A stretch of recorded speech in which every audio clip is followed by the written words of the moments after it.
महाभारत युद्ध अपने अंत, हम इसमें भी वृंदावन को प्रकट कर देंगे। सुनो, महाभारत का युद्ध अपने अंतिम स्थिति पर चल रहा था। दुर्योधन और भीम के बीच में युद्ध हो रहा था।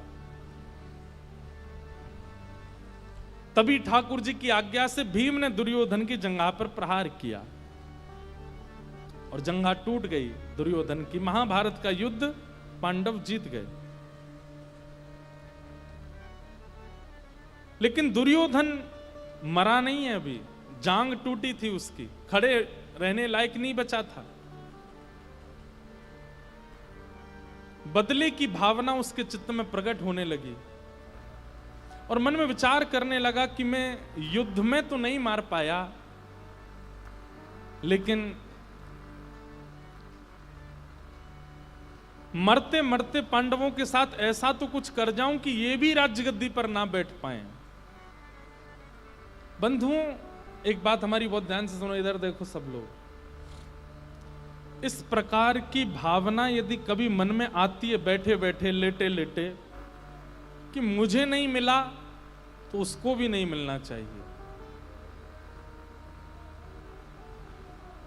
आप ये समझ लीजिए कि आप उस वक्त बिल्कुल एंड पॉइंट पर हो।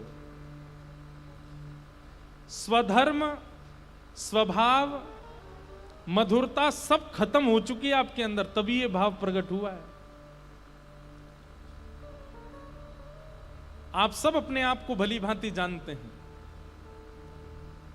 हम आपको चेतावनी दे रहे हैं, कभी भी ऐसी भावना अगर चित्त में आ जाती हो, मैं नहीं बैठ पाया या मुझे नहीं प्राप्त हुआ, मैं नहीं हासिल कर पाया, तो उसको भी नहीं होना चाहिए।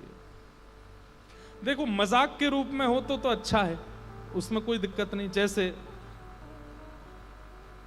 बैठ जाओ भैया, लाला बैठन दो सबको, यहां ज्यादा मूवमेंट मत करो, बैठ जाओ लाला, ओ लाला भैया मेरे, हाँ जाओ जाओ बैठ जाओ, आप लोग बैठ जाओ भैया, जैसे जगह मिले सबको। हम क्या बता रहे थे, ध्यान से सुनो।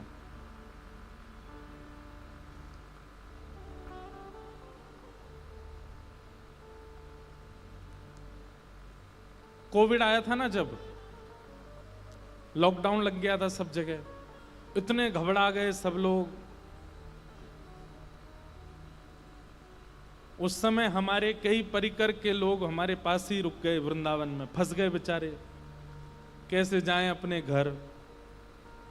तो हमारा रोज का नियम था, सुबह उठ करके सब लोग एक दूसरे से गले मिलते थे, जबकि होता था कीप डिस्टेंस। हमारे पिताजी बोले, भाई तुम लोग क्या करते हो, रोज सब लोग गले क्यों मिलते हो? मैंने कहा, अकेले हॉस्पिटल गए तो मन कैसे लगेगा, सब जाएंगे, अगर कुछ हो जाए तो सब जाने चाहिए। अगर इस प्रकार की भावना से होता है कि भाई मुझे अगर पीड़ा हुई तो मैं अकेला क्यों भोगूं, तू भी भोग, मित्रता में, प्रेम में या ऐसे मजाक में अगर ये भाव आते तो उसमें दोष नहीं है। लेकिन कहीं ना कहीं ईर्ष्या भाव से चिंतन ऐसा बनता है कि मेरा नहीं तो किसी का नहीं। पाप का प्रारंभ उसी समय हो जाएगा। अगर उस समय आपने उस भाव को नहीं रोका, नहीं नष्ट किया, तो आप राक्षस की साक्षात प्रतिमूर्ति बन जाओगे। दुर्योधन के अंदर सारे अवगुण आ चुके हैं, लेकिन आज जो अवगुण प्रकट हुआ है, इसने दुर्योधन का सर्वनाश कर दिया। आज तक दुर्योधन ने बहुत सारे पाप किए, लेकिन फिर भी उसके इतने पुण्य तो थे कि श्री कृष्ण को रोज देखता था। वो रोज सामने अर्जुन के रथ पर साक्षात श्री कृष्ण उसको दिखते थे। इतने पुण्य तो थे, जबकि उसके अंदर बहुत दोष हैं, उसके अंदर बहुत अवगुण हैं, लेकिन फिर भी श्री कृष्ण का दर्शन रोज होता था। लेकिन आज उसके अंदर जो भाव प्रकट हुआ, क्या कि अगर हस्तिनापुर की गद्दी पर मैं नहीं बैठ पाया तो ये पांडव भी नहीं बैठने चाहिए, इनको सोते हुए मार दो। इस स्थिति के बाद तो कृष्ण का दर्शन सुलभ भी नहीं हुआ दुर्योधन को। मतलब ये महापाप की स्थिति है, मेरा नहीं तो किसी का नहीं। और ये स्वभाव कई बार युवाओं में आ जाता है। भले ही वो लोग इसके लिए प्रयास नहीं करते कि मैं ऐसा कुछ करूं कि उसको ना मिले, लेकिन सोचते रहते हैं मन में, हे भगवान मुझे तो नहीं, इसको भी नहीं मिले, इसको भी नहीं मिले, इसको भी नहीं मिले, इसका भी ना हो। ये महापाप की स्थिति है।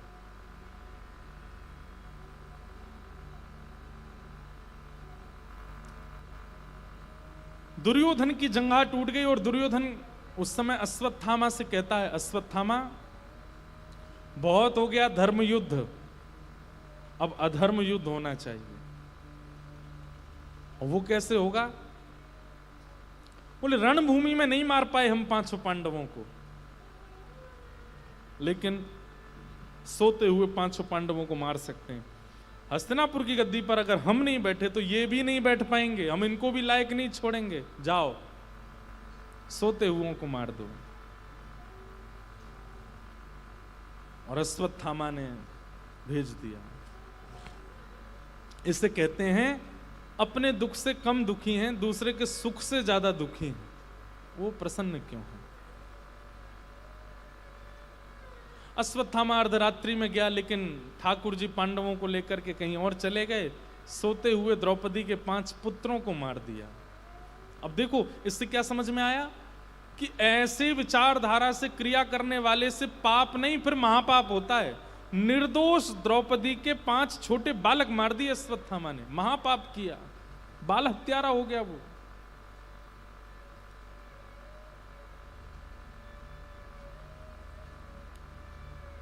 प्रातःकाल का समय हुआ, पांडवों को पता चला कि द्रौपदी के 5 पुत्र मारे गए। अर्जुन ने प्रतिज्ञा ले ली कि मैं जीवित नहीं छोड़ूंगा जिसने ये किया है। ठाकुर जी बोले, अर्जुन इतनी शीघ्रता में निर्णय मत ले, नहीं तो तुझ में दुर्योधन में अंतर क्या है? लेकिन क्रोध में जब व्यक्ति आता है तब वो धैर्य भूल जाता है, विचार नहीं करता कि मैं क्या बोल रहा हूं, क्या कह रहा हूं, क्या करने वाला हूं। हमारा सबसे बड़ा शत्रु कौन है? क्रोध। क्योंकि गुरुजनों के सन्निधि में रह के कथाएं सुन के हमने जितना सुधारा अपने आप को, सब बिगड़ जाता है क्रोध के समय पर। आप इसको ऐसा ही मानो, ट्यूशन भी पढ़ा था, स्कूल भी गए थे, एक्स्ट्रा क्लासेस भी ज्वाइन की थी, पर एग्जामिनेशन पेपर आती सब भूल गए।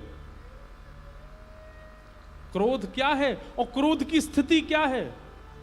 ये कथाएं सुनने का, कीर्तन करने का, नाम जप करने का, तिलक लगाने का, कंठी मालाएं पहनने का, एकादशी व्रत करने का, इन सब की परीक्षा है। वो स्थिति ऐसी जानबूझ के बनवाते हैं ठाकुर जी कि आपको क्रोध आए और आप कोई गलत निर्णय लो, ताकि आपको पता चले कि आपके द्वारा किए गए क्रियाएं कितनी फलीभूत हुई हैं।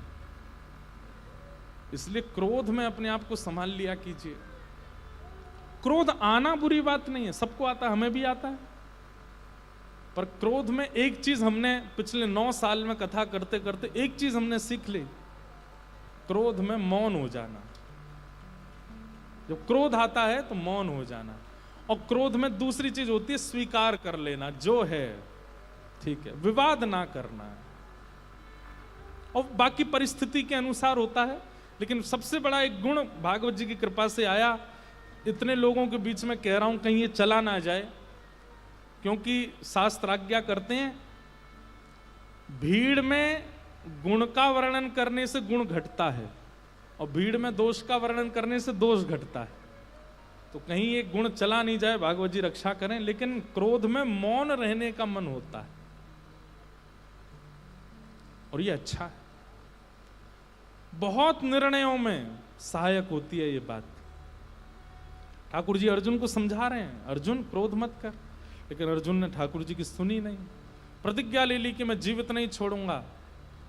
और जब पकड़ा गया अश्वत्थामा और हाथ पैर बांध करके प्रस्तुत कर दिया गया सभा में, इसी ने मारा है बालकों को, अर्जुन अपनी तलवार निकाल करके उसका सर धड़ से अलग करना चाहता है, लेकिन तभी कोई बुजुर्ग आज्ञा करता है कि पहले मां की आज्ञा होगी तो ही उसके बालकों के हत्यारे को मारा जा सकता है, पहले द्रौपदी से पूछो। द्रौपदी से पूछा तो द्रौपदी स्पष्ट मना कर देती है। उवाच चास हन्तस्य वंधनानयनम सतिं मुच्यतामेष ब्राह्मणो नितराम गुरु। इसको मत मारो। क्यों ना मारे? तुम्हारे बालकों को मारा इसने। बोले उस दोष को एक तरफ रखते हुए बाकी की चीजें विचार करो। जबकि बंधुओं, मैंने अनुभव करके देखा है कि व्यक्ति जब विपरीत परिस्थिति में आता है ना, वो संभाल ही नहीं पाता अपने विचारों को, अपनी बुद्धि को, अपनी वाणी को, अपने क्रोध को। कुछ भी उसके काबू में नहीं रहता। अरे हमारा कोई अति प्रिय बीमार हो जाता है ना, घबरा जाते हैं हम लोग।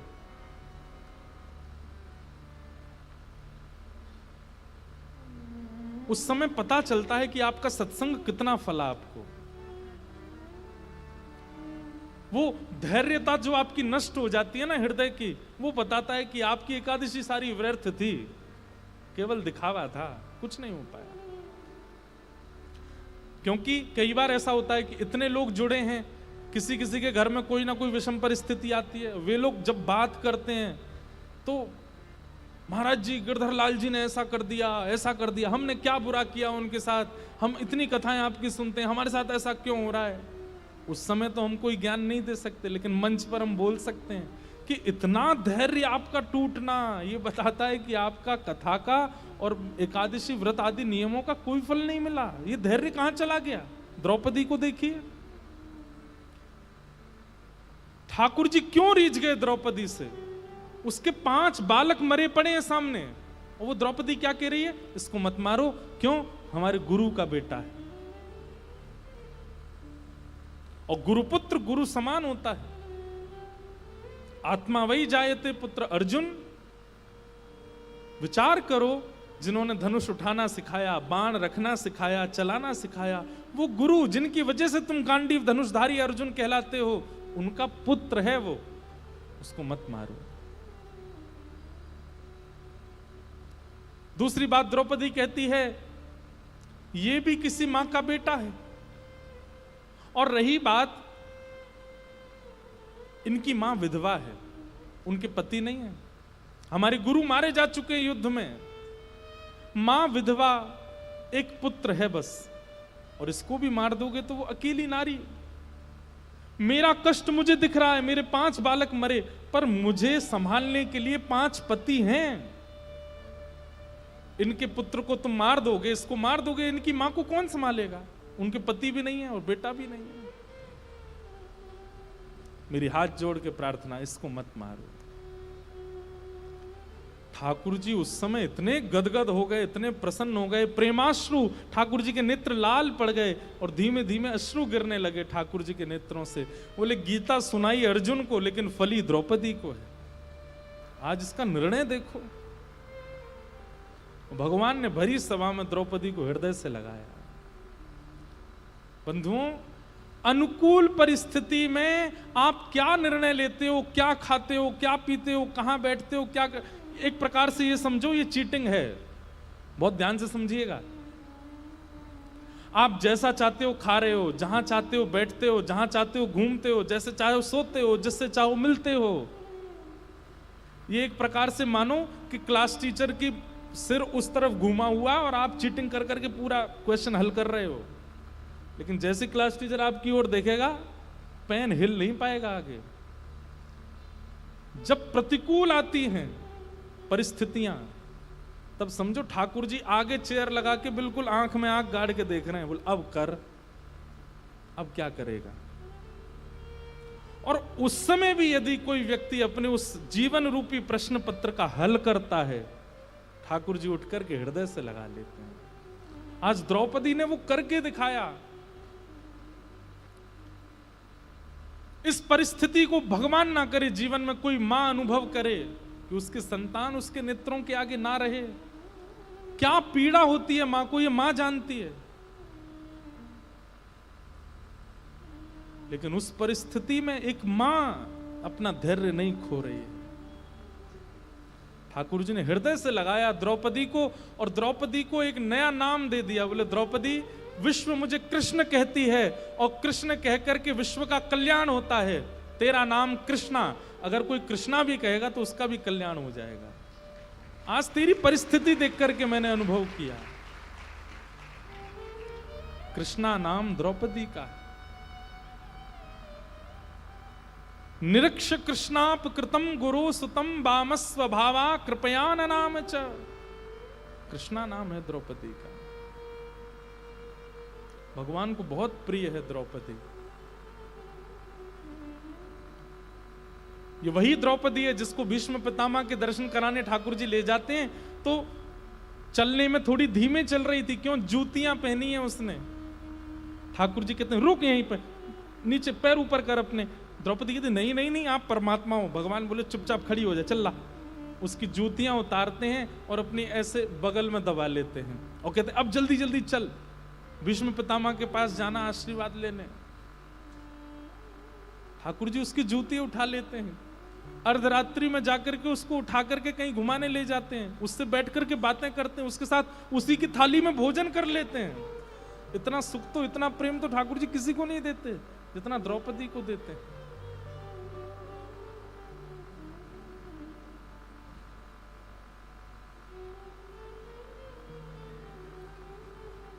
जब बालक समतल भूमि पर चलना सीख जाता है ना, तो मां उसको फिर सीढ़ियों पे लेके जाती है, अब इस पे चढ़ के दिखा। और जब उस पे भी चढ़ जाता है तो मां बड़ी प्रसन्न हो जाती है। ठीक वैसे ही ठाकुर जी को जब पता चल जाता है अब ये अनुकूल परिस्थिति सह लेता है, तो फिर प्रतिकूलता देते हैं।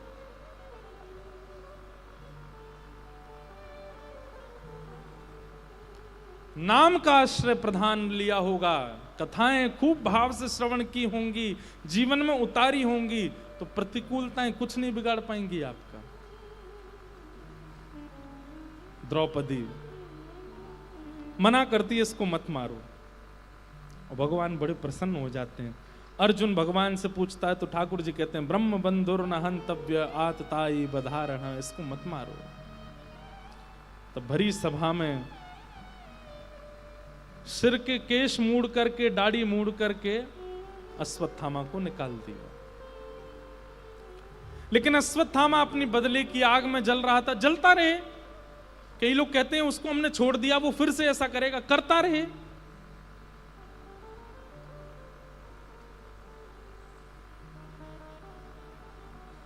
अश्वत्थामा ने किया। मुक्त होने के बाद भी अश्वत्थामा गया और मन में विचार करने लगा ऐसा क्या करूं कि पांडवों का सर्वनाश हो जाए। 5 बालक तो मैंने मार दिए, कोई बचा इनके यहां? तब पता चलता है अरे उत्तरा गर्भवती है, अर्जुन की बहू, पुत्र वधू अभी गर्भवती है। अगर उसके बालक को मैं मार दूं तो इनके वंश में कोई नहीं बचेगा। उत्तरा विधवा हो चुकी है, उसके पति को मार दिया था अभिमन्यु को। वो सगर्भा है, अपने गर्भ के बालक को जन्म देने जा रही है। और तभी अश्वत्थामा ब्रह्मास्त्र छोड़ देता है उत्तरा के गर्भ के बालक को मारने के लिए। और यहां स्थिति यह कि ठाकुर जी पांडवों को व्यवस्थित करके द्वारिका जा रहे थे, तभी उत्तरा को ब्रह्मास्त्र आता दिखाई दिया। दौड़ी दौड़ी ठाकुर जी के चरणों में गई। पाहि पाहि महायोगिन देव देव जगतपते, नान्यम तद्भयम पश्ये यत्र मृत्यु परस्पर। दोनों भुजा उठा करके ठाकुर जी को पुकारा, नाथ मुझे बचाओ, और मैं भले ही मर जाऊं लेकिन मेरे गर्भ के बालक को बचाइए। लाज रखो गिरधारी, मोरी लाज रखो गिरधारी। एक बात कहें बंधुओं, मैं हर कथा में मना करता हूं ठाकुर जी शिकायत मत किया करो, जो मिले सह लिया करो। लेकिन कभी कभी ऐसा हो जाता है जीवन कि सहते सहते सहते भी आप थक जाते हो, अब क्या करें। तब सूरदास जी का ये पद ठाकुर जी के आगे गा दिया करो। इसके अलावा कुछ नहीं बोलना है, केवल ये पद याद रखिए। जब विकट परिस्थिति हो जाए, पहले तो प्रयास कीजिएगा कि आप स्वयं उस परिस्थिति से निकल जाओ, लेकिन अनेक प्रयासों के बाद भी जब ना निकल पाओ, तब रात्रि के समय दिया जला के सब लाइट बंद करके ठाकुर जी शयन की मुद्रा में हो, तब ठाकुर जी के चरण स्पर्श करके इस भाव को गा दो।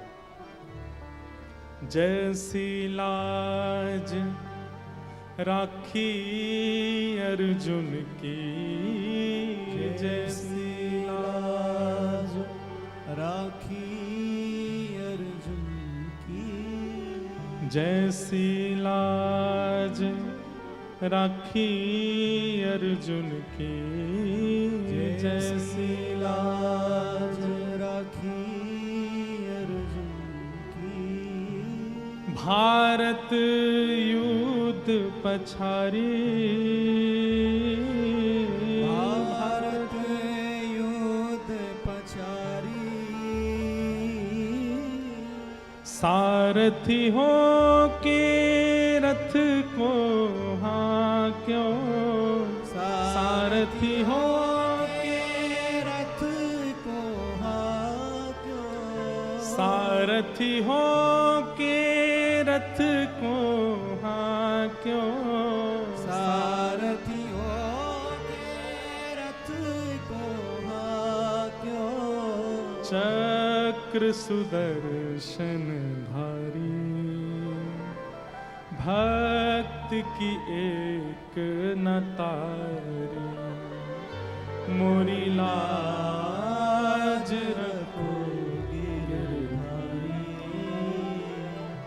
मोरी लाज रखो गिरधारी। और जैसी लाज राखी द्रौपदी की, जैसी लाज राखी द्रौपदी की। बंधुओं, द्रौपदी की स्थिति भरी सभा में निर्वस्त्र हो रही है। 5 पति हार गए हैं। भीष्म पितामह, कृपाचार्य, ये सब नीची नजर करके बैठे हैं और दुशासन खींचता जा रहा है द्रौपदी के वस्त्रों को। उस समय द्रौपदी रजस्वला अवस्था में है। उस समय द्रौपदी स्पर्श के योग्य भी नहीं है, लेकिन मन में अटूट विश्वास के साथ बस अंतिम क्षण में, जब सभा में निर्वस्त्र होने की स्थिति होने वाली है, केवल वो एक क्षण का समय बचा है, यहां दुशासन तेजी से खींचने वाला है और द्रौपदी निर्वस्त्र होने वाली है। उस क्षण में 2 भुजा उठा करके पुकारती है ठाकुर जी को,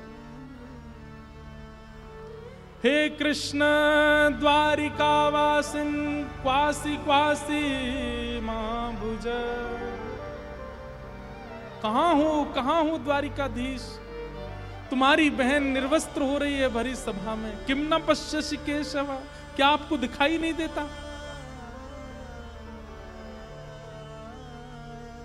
और उस भरी सभा में जहां पूरा समाज रजस्वला होने के लिए कितने नियम बना देता है, स्वयं शंख चक्र गदा पद्मधारी ठाकुर जी वस्त्र बन करके आ गए और लिपट गए द्रौपदी के अंग से।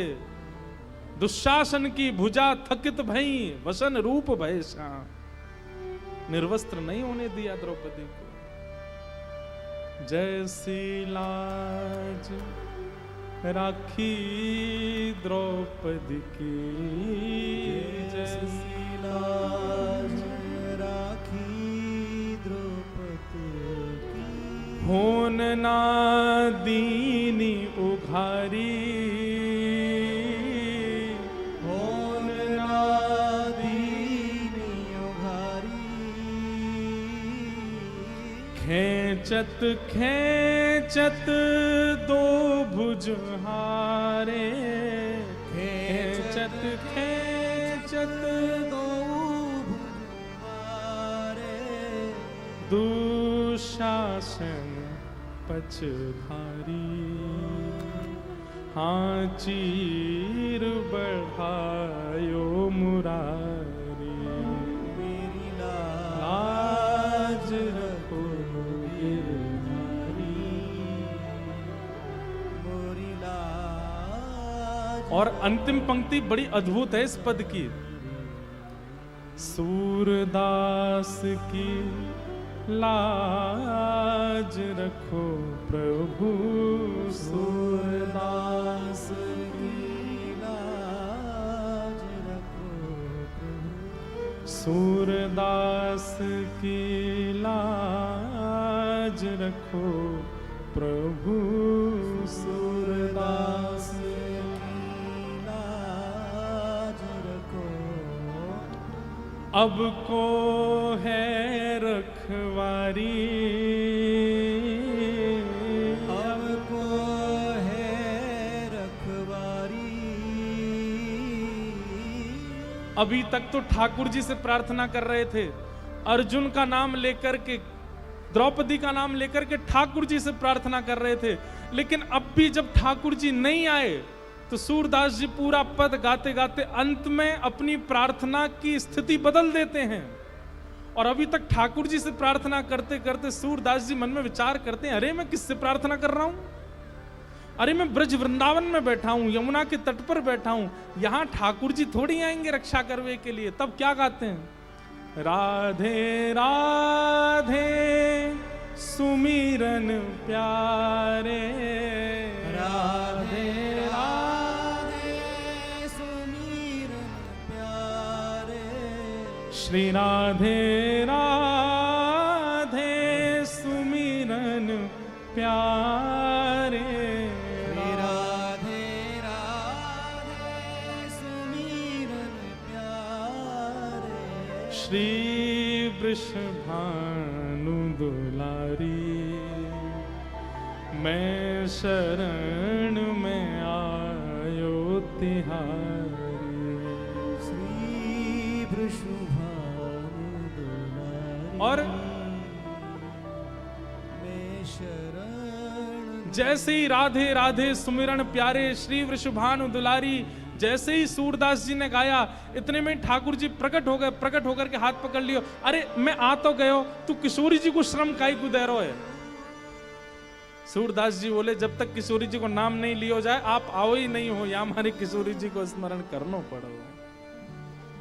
मोरी लाज रखो गिरधारी, मोरी लाज रखो गिरधारी, मोरी लाज रखो गिरधारी,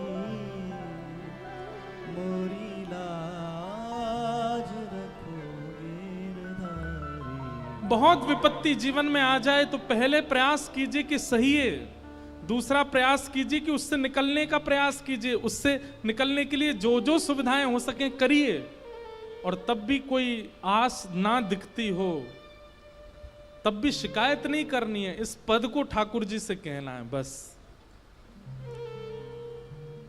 और ये पद गाते गाते ठाकुर जी को शयन करा दो, आप अनुभव करेंगे ठाकुर जी कुछ संभालेंगे नहीं, ठाकुर जी आपको ही ऐसी विवेक बुद्धि दे देंगे, एक राह दिखा देंगे, एक मार्ग प्रशस्त होता दिखा देंगे कि इसके करने से तुम्हारा ये मार्ग निकल जाएगा। और ठाकुर जी अनुभव करा देंगे। फिर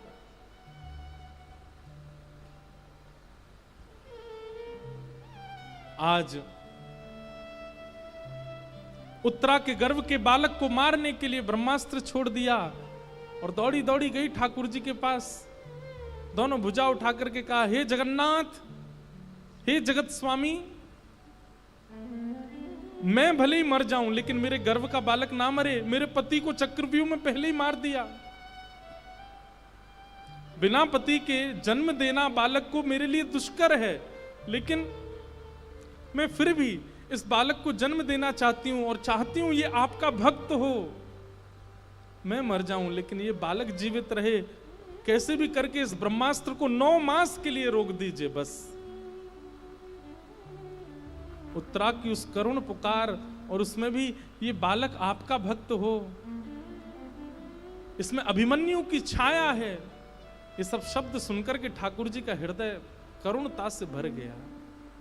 और भगवान अपनी चक्रा नाम की गदा को लेकर के उत्तरा के गर्भ में प्रवेश कर गए, इतनी द्रुत गति से घुमाया उस बालक की रक्षा हो गई और ब्रह्मास्त्र आकाश में ही नष्ट हो गया। बंधुओं, एक बात आपको कहें, ठाकुर जी ने इस विषम परिस्थिति में उनकी रक्षा की, वहां सुदर्शन चक्र से रक्षा की, वहां गदा से रक्षा की, यहां ऐसे, ये सब भाव हमारे ब्रज में स्वीकार नहीं है। हमारे ब्रज की पद्धति अलग है। हमारे ब्रज में तो सह लेंगे लेकिन ठाकुर जी से नहीं कहेंगे, ये बात प्रधान है। हमारे ब्रज में आप किसी भी आश्रम में जाओ, वहां पर भंडारा क्यों कराते हैं बताओ? वृंदावन में किसी भी आश्रम में प्रसादी मिल जाएगी आपको, उसके पीछे कारण क्या है? बोले तुम खा लो, झिक्के पी लो, पेट भर लो, ठाकुर जी से कुछ मत कहना, हम तुम्हें सब खिला पिला के बढ़िया तंदुरुस्त कर देंगे। तुम कहो तो शरबत पियो, वृंदावन में शरबत मिल रहे होंगे अभी, खूब सुंदर सुंदर ठंडाई बट रही होंगी जगह जगह, खाओ पियो आनंद करो, ठाकुर जी से कुछ मत कहना। इसलिए वृंदावन में ये भाव है, इसीलिए खिलाते पिलाते हैं, सब आनंद कराते हैं, ठाकुर जी से कुछ मत कहो। उन लीला बिहारी हैं वृंदावन में, उनको बिहार करने दो। शिकायत करनी है, जगन्नाथपुरी चले जाओ, द्वारिका चले जाओ, बद्रीनाथ चले जाओ, कहीं और जाओ, वृंदावन में शिकायत करने मत आओ। यहां ठाकुर जी बिहार कर रहे हैं। पुलिस वाले के घर पर जाके एफआईआर थोड़ी लिखवाते, वो क्या स्टेशन मिलना, ये घर है। ऐसी ठाकुर जी कहते हैं, जे घर है भैया, यहाँ पे शिकायत लिखवावे मत आ, शिकायत करनी और जगह बैठो मैं, वहां चलो जा। वृंदावन तो केवल प्रेम में छकने के लिए आओ, वृंदावन तो केवल भाव के लिए आओ।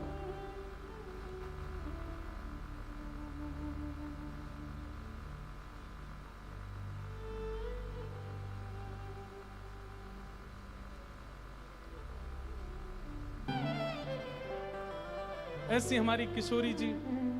तो मैं ब्रज का भाव बता रहा था कि हमारे ब्रज में ठाकुर जी से मांगते नहीं है, इसीलिए जिन जिन के यहाँ ठाकुर जी हैं वो सब पहले ही खिला पिला देते हैं, इतना भंडारा करा देते हैं। बोले ठाकुर जी से कुछ मत मांगना, खा लो पी लो आनंद कर लो रह लो। पर ब्रज में ठाकुर जी मांगने के लिए नहीं, वहां तो देने जाते हैं। ब्रज में मांगवे ना जामे, ब्रज में तो देवे जामे, ठाकुर जी को देवे जामे, प्रेम देवे जामे, आशीष देवे जामे, सुख देवे जामे, आनंद देवे जामे। ब्रज मांगने की वस्तु नहीं है।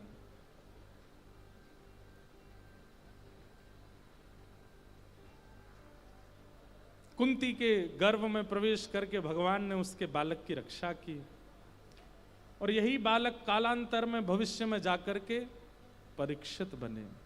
जन्म लेने के बाद हमारे पूज्य पिताजी महाराज के गुरुदेव अनंत श्री विभूषित श्री रामानुज गुरु जी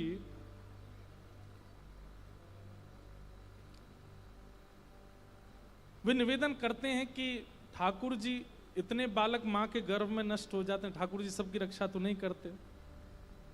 इस बालक की रक्षा के लिए ठाकुर जी गर्भ में क्यों गए? बहुत अच्छी बात कहते हैं ठाकुर जी को पता था कि ये भविष्य में मेरे श्रोता बनेगा, और इसके श्रोता बनने से करोड़ों लोगों को जन्म जन्मांतरों तक भागवत जी की सेवा मिलेगी। इसलिए ठाकुर जी ने उसकी गर्भ में जाके रक्षा की। कहीं ना कहीं इससे ये अनुमान लगता है, हम सब भी श्रोता हैं ठाकुर जी की कथा के। हम सबके भी जीवन में बहुत परिस्थितियां ऐसी आई होंगी जिनसे ठाकुर जी ने हमारी रक्षा की होगी। क्यों? क्योंकि ठाकुर जी को पता होगा कि कालांतर में ये लोग कथा सुनेंगे और कथा के प्रति इनकी रुचि बढ़ेगी, इसलिए इनकी रक्षा करो। भगवान ने ऐसी लीला की।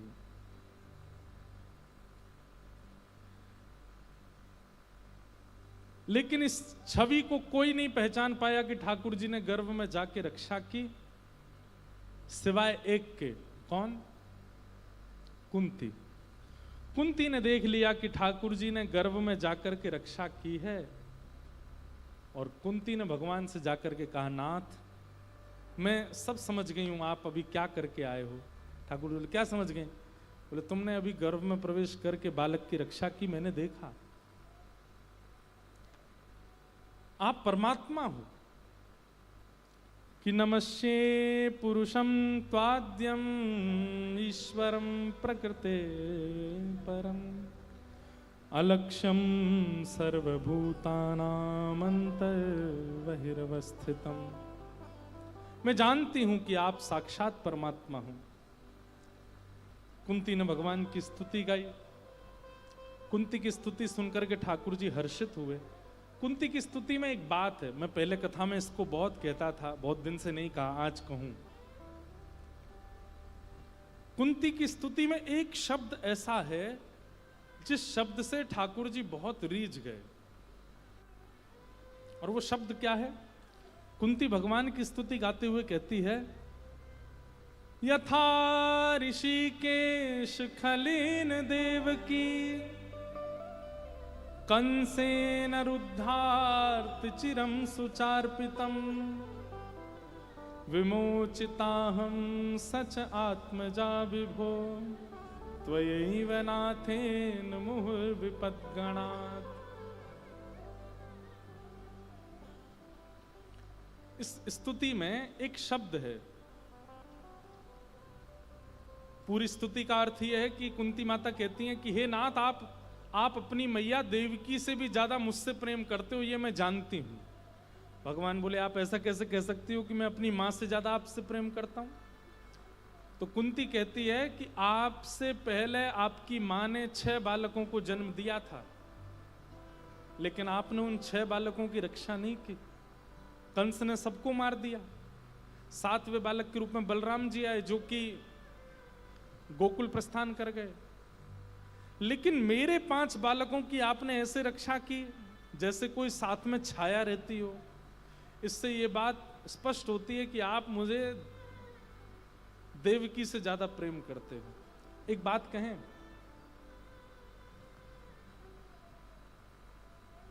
ठाकुर जी से ये बात कहते रहा करो, और किसी से नहीं, ठाकुर जी से।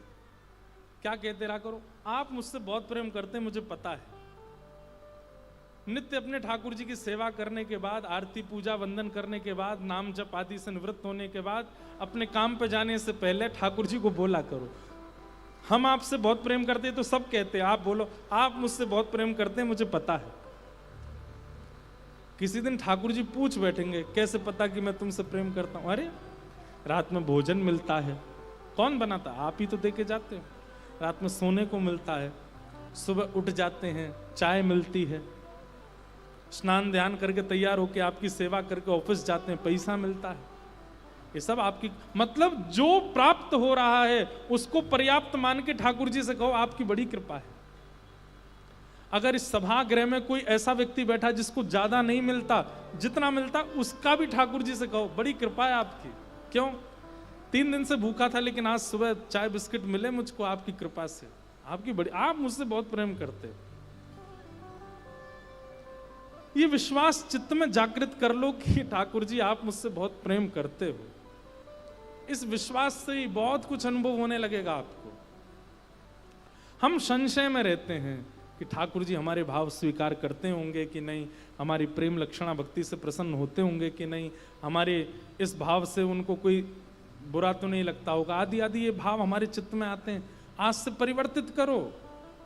अब ठाकुर जी से कभी नहीं सोचना कि ये हमसे दुखी हैं, नाराज हैं, हम गिर गए, पाम टूट गया। ठाकुर जी से कहो, ठाकुर जी आप मुझसे बहुत प्रेम करते हो। मैं गिरा तो था, पाम ही टूटा, नाक नहीं टूटी मेरी। आप बहुत प्रेम करते हो मुझसे।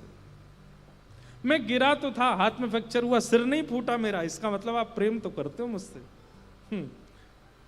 मैं गिरा तो था, सिर में चोट तो लगी, लेकिन याददाश्त नहीं गई मेरी, आप प्रेम तो करते हो मुझसे। आप कहोगे जब याददाश्त चली जाए तो फिर तो बोले ही नहीं पाओगे ना, फिर तो सब चले ही जाएगा, फिर क्या बोलोगे? लेकिन तब भी ठाकुर जी प्रेम करते हैं। ये विश्वास चित्त में हमेशा रखो कि ठाकुर जी आपसे बहुत प्रेम करते हैं। यह भी एक भक्ति का स्वरूप है। लेकिन 2 दिन के भक्त के अंदर ये बात नहीं आनी चाहिए, 2 दिना की भक्ति में ही आ जाए कि हाँ हाँ ठाकुर जी मुझसे बहुत प्रेम करते हैं।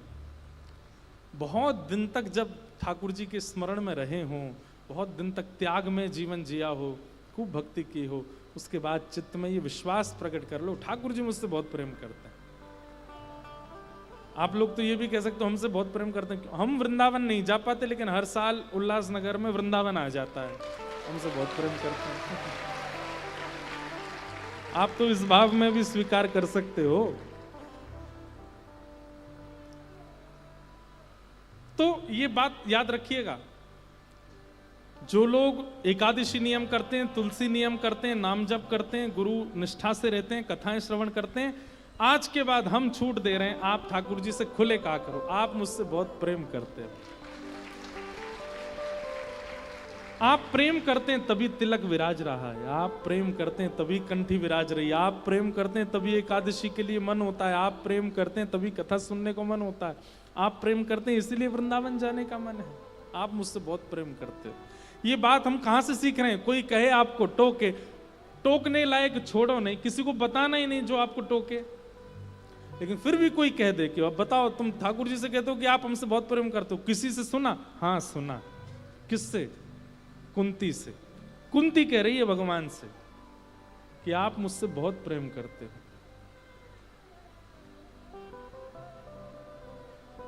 आप मुझसे बहुत प्रेम करते हो।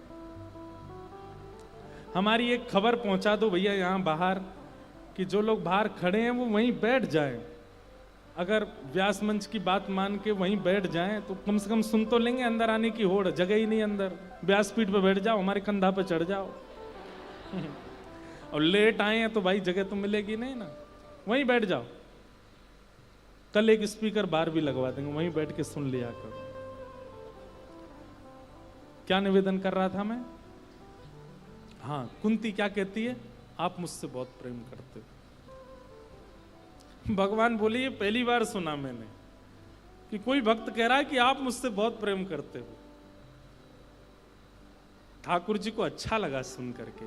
लेकिन कुंती की स्तुति में एक शब्द ऐसा है जिससे ठाकुर जी बहुत प्रसन्न हुए। क्या? त्वयैव नाथेन मुहुर विपद गणात्। त्वयैव नाथेन। कुंती भगवान से कहती है कि ये मैं कह चुका हूं कई बार कथा में, हम क्या कहते हैं? ठाकुर जी हमारे हैं, पर हमारे हैं ठाकुर जी, इसके साथ साथ पत्नी भी हमारी है, बच्चे भी हमारे हैं, फूफा जी भी हमारे हैं, जीजा जी भी हमारे हैं, ये मित्र भी हमारा है, घर भी हमारा, गाड़ी भी हमारी, प्रॉपर्टी भी हमारी, बैंक भी हमारा, ये भी हमारे, वो भी हमारे। ठाकुर जी फिर धीरे धीरे खिसक जाते हैं, बोले कि वाह स्वार्थी, यूं कहता है ठाकुर जी हमारे हैं, फिर सबको भी हमारा बता रहा है। भाई हमारा शब्द किसी एक के लिए ही प्रकट हो सकता है, ये बात याद रखिएगा। सब आपके नहीं हो सकते। अगर 50 लोगों को आप अपना बता रहे हो तो वो आसक्ति है। 50 लोगों को अगर आप अपना मानते हो, 50 वस्तुओं को आप अपना मानते हैं, वो सरासर आसक्ति है। ये अपना अपनत्व का भाव एक के प्रति प्रकट होगा। वो गुरु भी हो सकते हैं, वो ठाकुर जी भी हो सकते हैं, वो धाम भी हो सकता है, वो नाम भी हो सकता है, वो लीला भी हो सकती है, पर हमारे हैं ये शब्द तो एक के लिए होगा बस।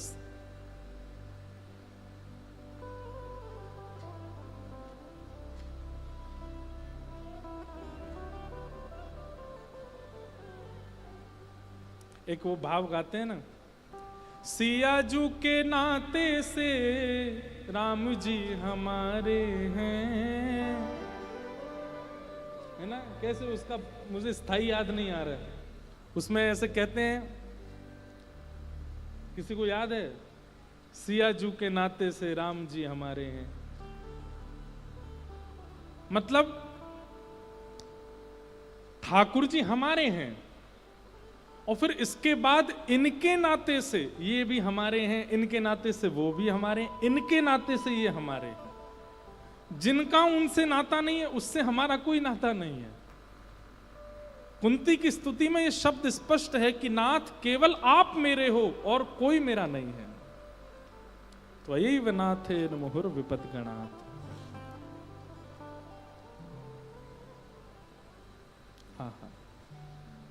कुंती ने भगवान की स्तुति गाई, भगवान प्रसन्न हो गए। ठाकुर जी जैसे रथ में बैठ करके द्वारिका प्रस्थान करने लगे तो युधिष्ठिर जी रोने लगे।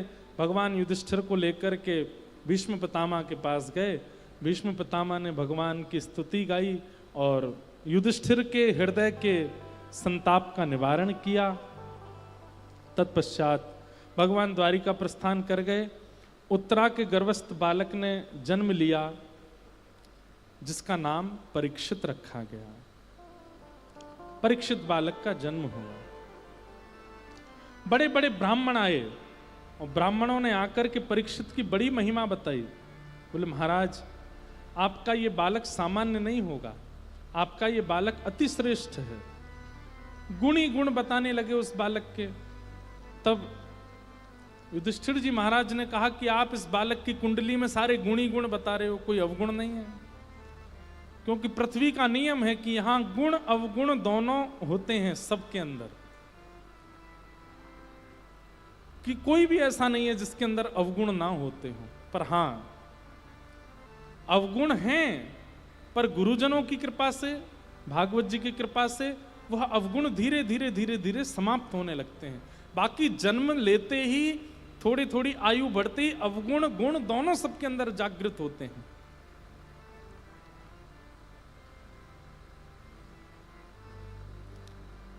पांडवों ने कहा आपने इस बालक में केवल गुण बताए, कोई अवगुण नहीं है। तब ब्राह्मणों ने कहा एक अवगुण है। क्या? कि तक्षकादात्मनो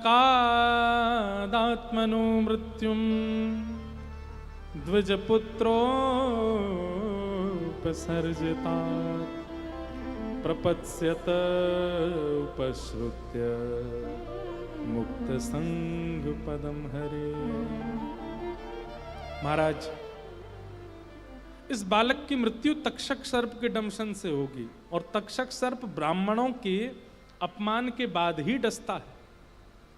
युधिष्ठिर घबरा गए, बोले कि हमारे कुल का दीपक ब्राह्मणों का अपमान करेगा। बोले कुछ तो कारण ऐसा बनेगा जिससे इसके द्वारा ब्राह्मणों का अपमान होगा, और तक्षक सर्प के दंशन से इसकी मृत्यु होगी।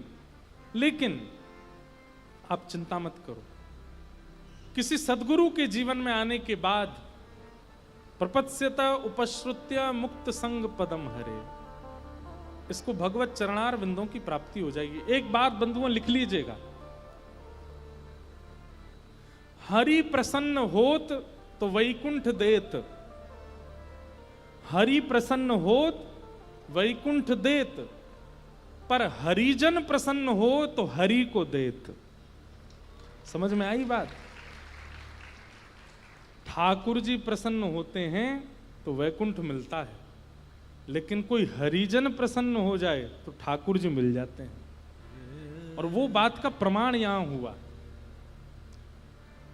हमारे बड़े बुजुर्ग भी कहते हैं, और ऐसा मैंने कई लोगों से, विद्वानों से भी सुना, कि किसी जीव के द्वारा जब आप, किसी जीव के द्वारा किसी व्यक्ति की मृत्यु होती है तो ये बात निश्चित है कि वो स्वर्ग या वैकुंठ नहीं जाएगा। समझ में आई बात?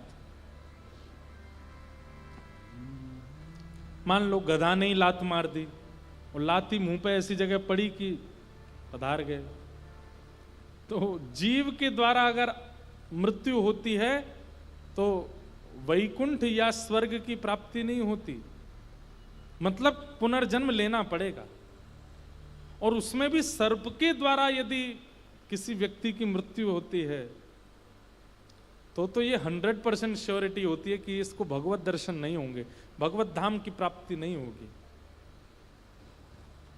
अकाल मृत्यु कई कारणों से होती है, सड़क हादसे में भी हो जाती है, आदि आदि कारण बहुत सारे हैं। उस पर उन सब के लिए इतना प्रधानता नहीं है, कहते तो उसमें भी हैं, पर फिर भी ऐसी कोई योजना उसमें नहीं बताई गई है। पर जीव के द्वारा जब कोई व्यक्ति मरता है तो कहते हैं उसको भगवत धाम की प्राप्ति नहीं होती। परीक्षित का तक्षक सर्प के दंशन से मरना पांडवों के लिए बहुत चिंता का विषय बन गया कि हमारे कुल का दीपक एक जीव के द्वारा मारा जाएगा, वो भी तक्षक सर्प, जो कि बिना ब्राह्मणों के अपमान के काटता ही नहीं है। लेकिन तभी ब्राह्मण क्या कहते हैं? प्रपत्स्यता उपश्रुत्य मुक्त संग पदम हरे।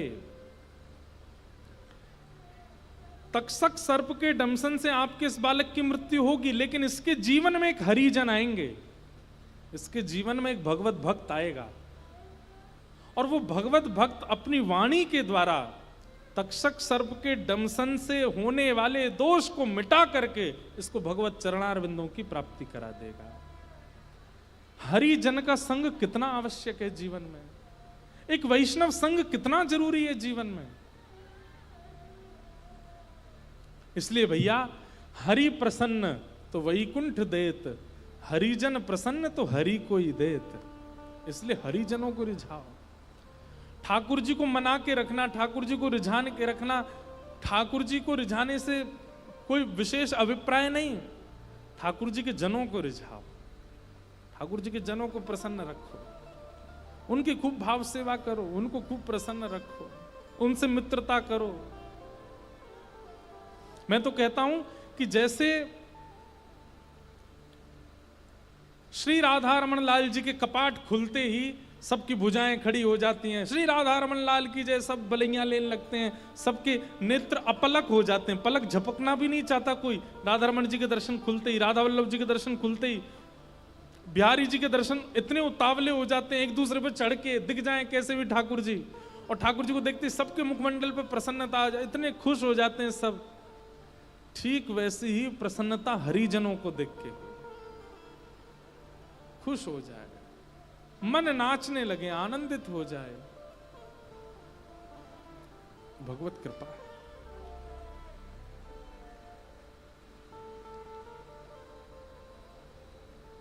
प्रपत्स्यत उपश्रुत्य मुक्त संग पदम हरे।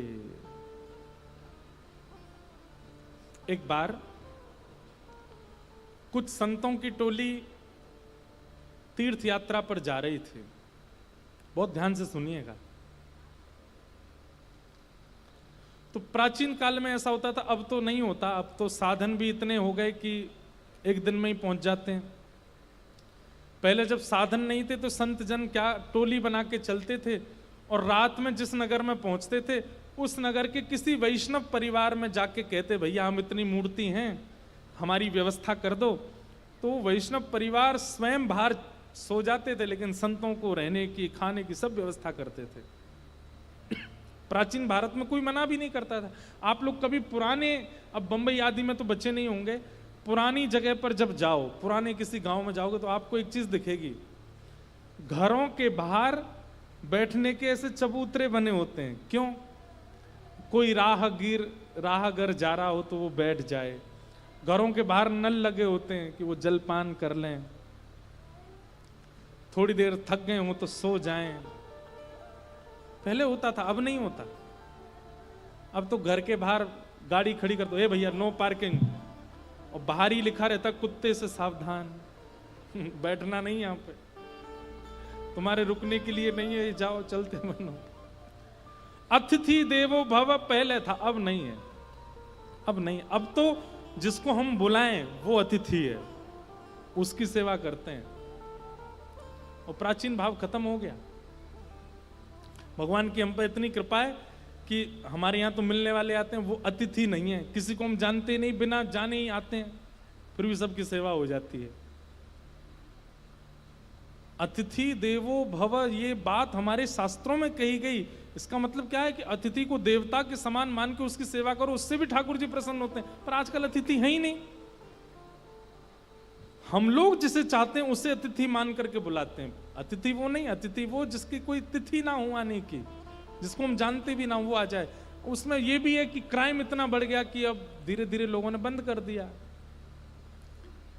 तो संतों की टोली तीर्थ यात्रा पर जा रही थी, तभी एक नगर में पहुंचे। तो नगर में पूछना चाहते थे किसी से कि भाई यहां कोई वैष्णव है तो बताओ, पर सब नगर के लोग सो चुके थे, कोई नहीं मिला।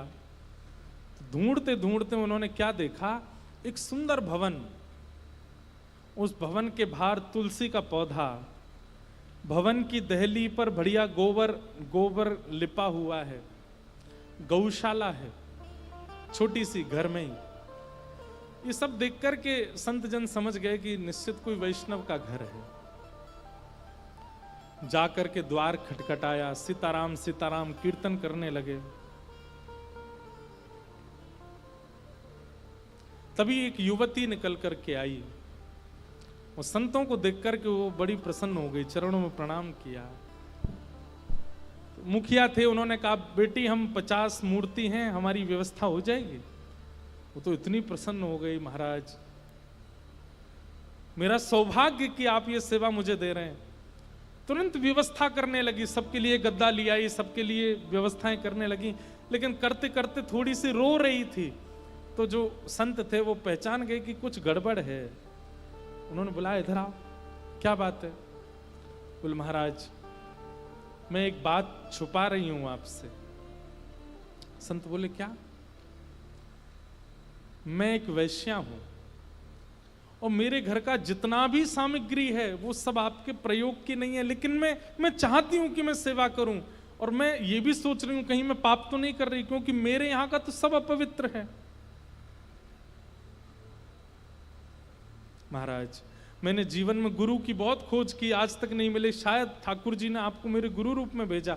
संभवतः मैं आपके सामने बैठने योग्य भी नहीं हूं, आपके स्पर्श के योग्य भी नहीं हूं, आपके देखने योग्य भी नहीं हूं, लेकिन फिर भी क्या मेरी गति कभी नहीं हो पाएगी? मैं जो करती हूं ये मैंने स्वाभाविक रूप से तो नहीं किया था,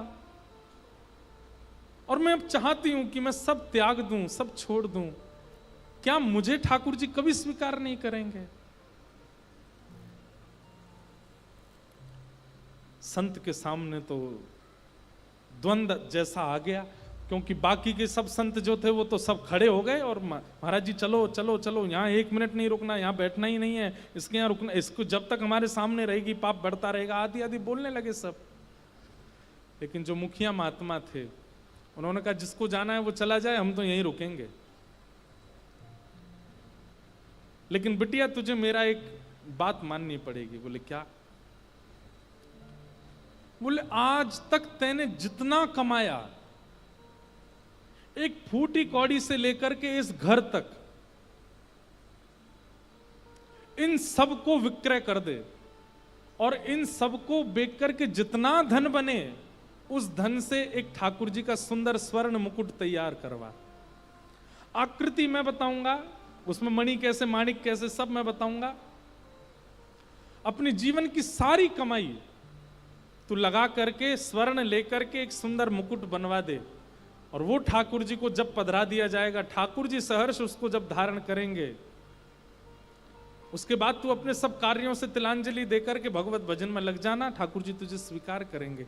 लेकिन उससे पहले संचित तेरे पास जितना है वो सब ठाकुर जी को अर्पित कर दे। एक फूटी कौड़ी भी तेरे पास नहीं बचने चाहिए, ये 2 वस्त्रों के अलावा कुछ नहीं, सब कुछ लगा दो। अगर तैयार हो तो ठाकुर जी स्वीकार करेंगे। वो तो प्रसन्न हो गई, उसने एक बार भी विचार नहीं किया, उसने तुरंत बताया मेरे पास इतना सोना है, इतना चांदी है, इतना रुपया है, इतना पैसा है, सब है, सब कुछ कर दिया। बचा हुआ ये घर है, ये जमीन है, ये सामग्री है, इन सबको बेच बाग करके सब इतना मेरे पास धन बनेगा। गुरुजी बोले तो फिर लगाओ सबको, एक भी बचाना नहीं अपने पास। अपने भोजन की भी चिंता नहीं की, अपने जल की भी चिंता नहीं, कुछ चिंता नहीं करके सब कुछ लगा दिया, और उन गुरुदेव के आदेशानुसार मुकुट बनवाया ठाकुर जी का। और मुकुट बनवा करके जैसे ही प्रस्तुत किया गुरुदेव के आगे, गुरुजी बोले बस मैंने बात कर ली है, यहाँ पास में ही श्री रंगनाथ भगवान का मंदिर है, और हम सब चलेंगे कीर्तन करते हुए, नाचते गाते हुए जाएंगे, और ये मुकुट तुम्हारे नाम से ठाकुर जी को पधराया जाएगा। निकल पड़े, संतों की टोली कीर्तन करती हुई जा रही है। वो रो रही है कि उसको आज पहली बार लग रहा है कि मैं भी ठाकुर जी को प्रसाद लगा सकती हूं। अपने संपूर्ण जीवन का चिंतन करती है और बार बार प्रसन्न होती है कि मैं ठाकुर जी को भोग लगाऊंगी, ठाकुर जी को प्रसाद मुकुट के रूप में निवेदित करूंगी, मुझे ठाकुर जी स्वीकार कर लेंगे। लेकिन बंधु वही बात है ना कि जब बहुत अनुकूलताएं एक साथ आ जाती हैं तो फिर एक प्रतिकूलता ठाकुर जी देते हैं। पहली प्रतिकूलता क्या हुई कि मंदिर के सब पुजारियों ने मंदिर का द्वार बंद कर दिया और घोषणा करवा दी एक नगर वैश्या के धन से निर्मित मुकुट ठाकुर जी को स्वीकार नहीं करा जाएगा, चाहे आप लाख प्रयास करो। तो संत जो थे उन्होंने भी निर्णय ले लिया, बोले मैं अनशन व्रत पे बैठूंगा। ठाकुर जी दोष नहीं देखते, तुम लोग दोष देखते हो। अरे किसी की मजबूरी के कारण किसी ने दुराचरण किया और अब वो परिवर्तन होना चाहता है, ठाकुर जी सबको मौका देते हैं, लेकिन तुम लोग नहीं देना चाहते। जब तक द्वार नहीं खुलेंगे मैं अनशन व्रत पर बैठूंगा। तो महाराज जगह जगह बात फैल गई कि इतने बड़े महात्मा, इतने बड़े तपस्वी, इतने बड़े त्यागी एक वैश्या के लिए तप पर बैठ गए। कई महात्मा वहां इकट्ठे हो गए, सब उनके समर्थन में आ गए और मंदिर के लोगों से कहा कि इनकी बात ठीक है, मुकुट ही तो स्वीकार करना है ठाकुर जी को, करवा दो। लेकिन संत बोले नहीं, पहले तो केवल मुकुट जाने वाला था, पर अब मैं दूसरा निर्णय लेता हूं। क्या? मुकुट ये अपने हाथों से स्वयं पहनाएगी ठाकुर जी को।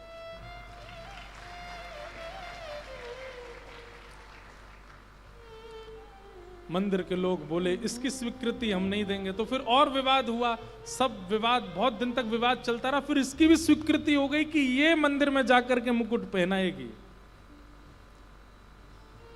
जैसे ही मुकुट धारण कराने की स्वीकृति, वो इतनी प्रसन्न है चित्त से, लेकिन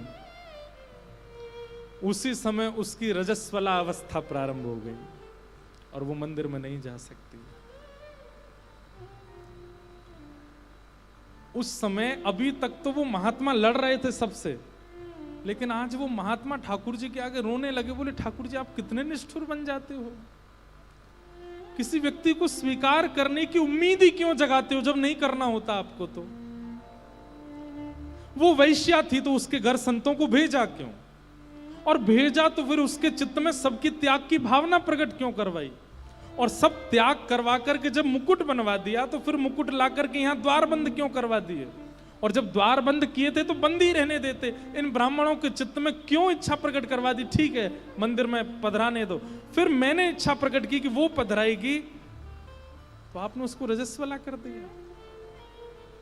वो महात्मा बोले बिटिया, मैं आज तक तो ये मानता आया था कि एक संत की वाणी और एक वैष्णव चाह जाए तो ठाकुर जी सब स्वीकार करेंगे, पर आज मैं ये कह रहा हूं कि तेरा दुर्भाग्य है कि ठाकुर जी तुझे स्वीकार नहीं कर रहे। रोती रोती द्वार पर बैठ गई और बैठी बैठी बोली मेरा मुकुट भीतर पहुंच जाए, मैं कुछ दिन बाद दर्शन कर लूंगी, मैं उसमें राजी हूं, पर आप ले जाओ मुकुट, मेरे हाथ से नहीं पहने, मैं तो इस योग्य लायक समझ ही नहीं रही हूं खुद को, आप ले जाओ। महात्मा मुकुट लेकर के ब्राह्मणों के साथ वेद ध्वनि करते हुए भीतर, वो बाहर ही नाच रही है कि आज मेरा सर्वस्व ठाकुर जी अपने सिर पर धारण करेंगे। जैसे ही मुख्य मंदिर में गर्भगृह में प्रवेश करने लगे, अपने आप ठाकुर जी के कपाट बंद हो गए। महात्मा बोले कौन पुजारी है भीतर? बोले भीतर तो कोई भी नहीं है। फिर कपाट कैसे बंद हुए? ठाकुर जी ने भीतर से स्वर प्रकट किया, बोले मुकुट तो उसी के हाथों से पहनूंगा मैं, लेके आओ।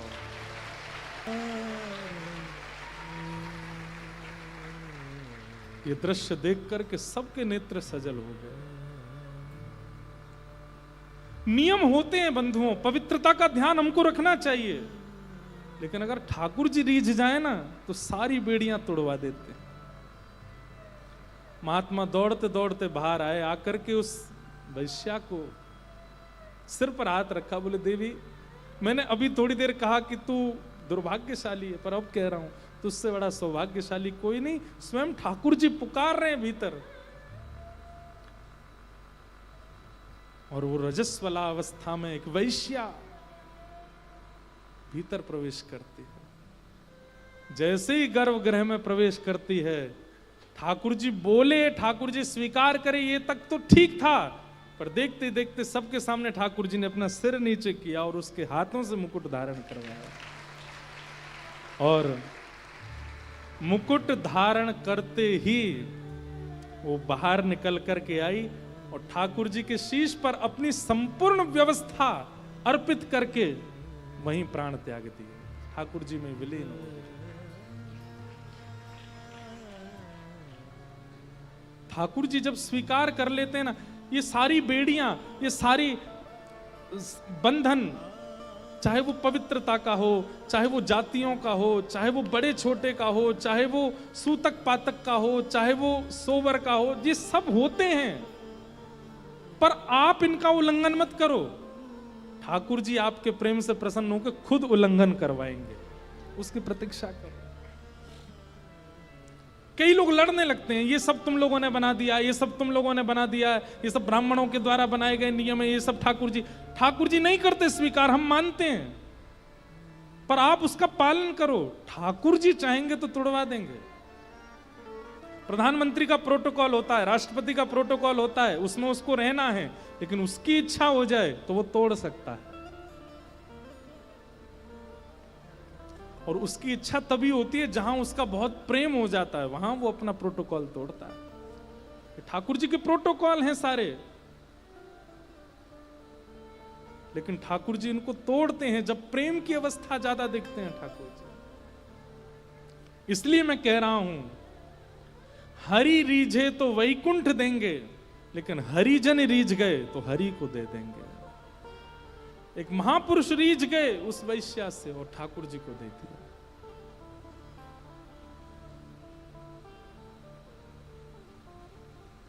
ऐसी ठाकुर जी की लीला है, ऐसी ठाकुर जी की कृपा है। भेंटूंगी अंग सकल सांवल